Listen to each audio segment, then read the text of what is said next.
This is a 1947 Hoover vacuum cleaner with its original attachments, box for filters, hose, and original paperwork, all in mint condition.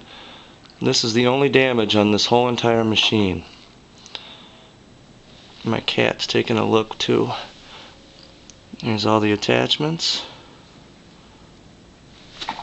Everything here is mint. It's like never been used. And believe it or not, I recovered all this out of a dumpster. Someone cleaned out a house from someone that passed away and had been sitting for many years on west side of Kenosha, and I've had my eyes on it for a long time. I've wanted to go in there. One day I drove past, saw the dumpster full of stuff, and decided to take a look, and this is what I got.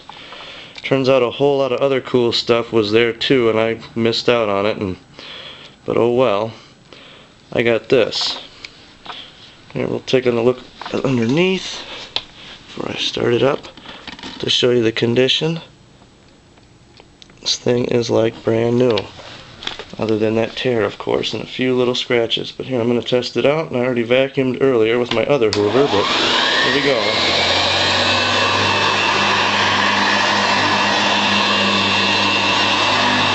This machine runs a little quieter and is a little more solid than even my other Hoover from the 50s. You can see it there.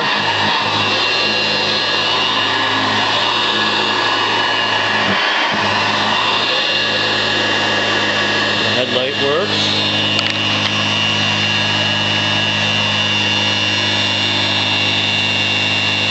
Shows a few scratches.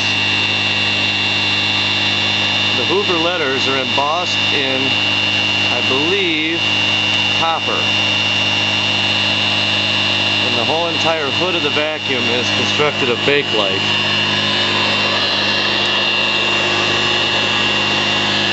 Then again, the letters might be brass too. I don't know, but this thing is very well made.